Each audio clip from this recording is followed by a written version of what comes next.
Gracias, presidente. Señor Rodríguez, agradecerle su intervención. Yo creo que uno de los elementos fundamentales, y por eso solicitábamos su presencia en una comisión de estudio que aborda el reto demográfico, el equilibrio poblacional, las incidencias, era, por un lado, la parte, digamos, de las estadísticas puras y duras, de los datos concretos que oficialmente se tienen, no solamente en el número de habitantes. Me ha parecido, por ejemplo, muy relevante esa explicación, porque creo que todos hemos tenido el problema, que a veces sale en el periódico por los datos de población, empiezas a mirar en las estadísticas y resulta que no coinciden exactamente. Pero hay un elemento que a mí me parece muy interesante desde el punto de vista de lo que aquí estamos hablando, y es el indicador de presión humana. Es igual que, para mí, creo que, y desde el punto de vista de nuestro grupo lo hemos planteado en ocasiones, es verdad que hay determinados indicadores que están estandarizados, el Producto Interior Bruto, pero nosotros empezamos a darle cada vez más importancia a los indicadores de calidad de vida o los indicadores esos que se denominan de felicidad o de, en términos de democracia, es decir, unos indicadores que van mucho más allá de los meramente productivos o economicistas, porque detrás de eso, en ocasiones,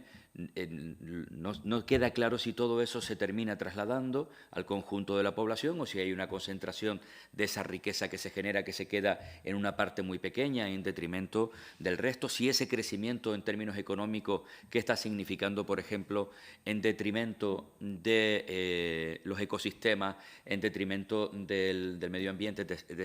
Por eso creo que cada vez hay que ir cualificando los indicadores. Este de presión humana, además, aterriza sobre un elemento puntual. La población que vive es la población que tenemos, que en Canarias es muy importante, ya lo veíamos en la comparecencia anterior, y esa movilidad también desde el punto de vista laboral, que quizás aquí de momento no es tan importante, sí en otros territorios, pero nos debe de hacer reflexionar sobre ella. Sobre este indicador de presión humana hay algunos estándares establecidos sobre cuál, luego trasladado a ratios, pueden ser los adecuados en un determinado territorio. Si es así, me gustaría conocerlo para saber en qué situación podríamos nosotros estar moviéndonos. Habla de un saldo migratorio que en los próximos años va a haber un crecimiento, pero luego poco a poco se va a ir atenuando. Sin embargo, desde mi punto de vista, es contradictorio con ese dato de crecimiento importantísimo del continente africano, donde estamos situados a 100 kilómetros de la plataforma continental, y no tengo claro si se refiere al saldo migratorio, digamos, de lo que podemos entender como reglado,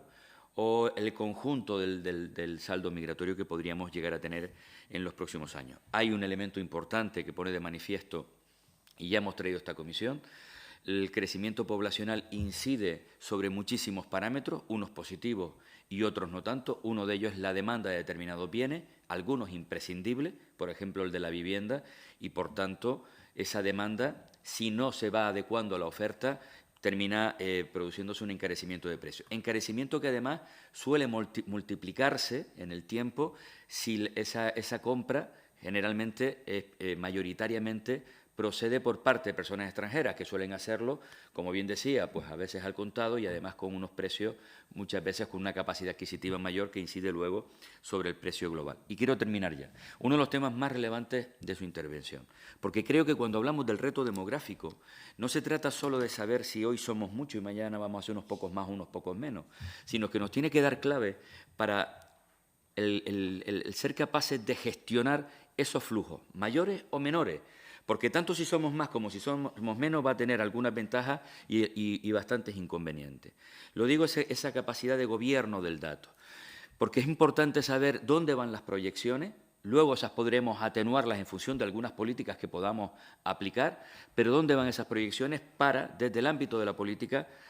ser capaces de dimensionar nuestros sistemas públicos, sanitarios. A lo mejor el educativo hay que seguir creciendo o hay que empezar a entender que dentro de algunos años una parte de las infraestructuras educativas, si se sigue perdiendo población en edad escolar, pues tendremos que empezar a reconvertirla y, por tanto, a lo mejor tendremos que cuestionarnos si otro tipo de infraestructuras sociosanitarias, culturales, deportivas, pues a lo mejor pueden complementarse o utilizarse estas que tenemos. En definitiva, el ser capaces de gestionar a través del conocimiento de los datos las proyecciones no solamente poblacionales, sino de las políticas en todos los ámbitos, en todos los parámetros en el futuro.